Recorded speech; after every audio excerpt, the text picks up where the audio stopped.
بھائی ہم ایک امام کو کیا تنخواہ دیتے ہیں؟ 4,000 5,000 6,000؟ یہ کوئی تنخواہ ہے؟ اسے کہتے ہیں تنخواہ، اسے کہتے ہیں مہینہ۔ آپ بھی ذرا سوچئے نا کہ کیا ہمارے گھروں کے اخراجات 5,000 اور 6,000 میں پورے ہو جائیں گے؟ جب نہیں ہوں گے تو پھر ہم اپنے امام کی تنخواہ کو کیوں نہیں بڑھاتے ہیں؟ اور کمال کی بات تو یہ ہے کہ وہ جو 5,000 اور 6,000 روپیہ دیتے ہیں وہ بھی وقت پر نہیں دیتے، وہ بھی وقت پر نہیں دیتے۔ اور وہی اگر ہمارا بچہ کہیں پہ ٹیوشن پڑھے تو مہینہ لگتے ہم فوراً اس کا مہینہ پہنچا دیتے ہیں، لیکن ایک اگر مولوی ایک اگر امام اگر اس کا مہینہ لگ جائے تو ہم بہانہ تلاش کرتے ہیں کہ اگلے مہینہ دے دیں گے، اگلے مہینہ دے دیں گے۔ یہ کیا ہے؟ یہ ہماری کمی نہیں ہے؟ یہ مسلمانوں کی کمی نہیں ہے؟ ہم نے امام کو کیا سمجھا ہے؟ ہم نے امام کو غلام سمجھ رکھا ہے؟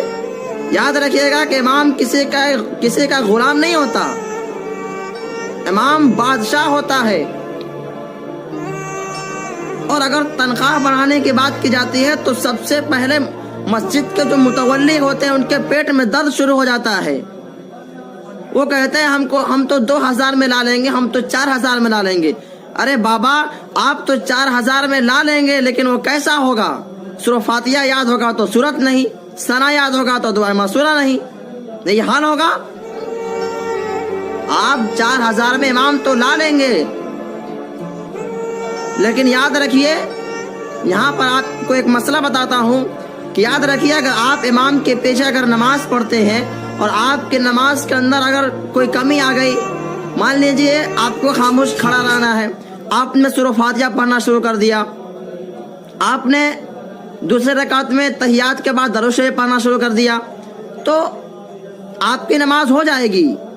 لیکن اگر امام غلطی کر دے، اگر امام نماز کے اندر غلطی کر دے تو پھر یاد رکھیے پوری جماعت کو رد کر دی جاتی ہے، نماز نہیں ہوتی ہے۔ اور آپ کہتے ہیں ہم تو 2,000 میں لا لیں گے، اس لیے میں کہہ رہا ہوں کہ 2,000 میں آپ لائیں گے، ٹھیک ہے آپ تو لا لیں گے، لیکن وہ کیسا ہوگا؟ ویسا ہی ہوگا جیسا کہ میں نے ابھی بتایا کچھ پہلے۔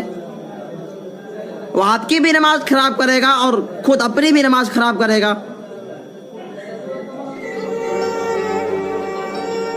اور پوچھا جاتا ہے کہ کتنے تنخواہ دیتے ہیں تو بولتے ہیں 5,000، اتنا کھینچ کر بولتے ہیں لگتا ہے 5 لاکھ دیتے ہیں۔ عجیب حال ہے۔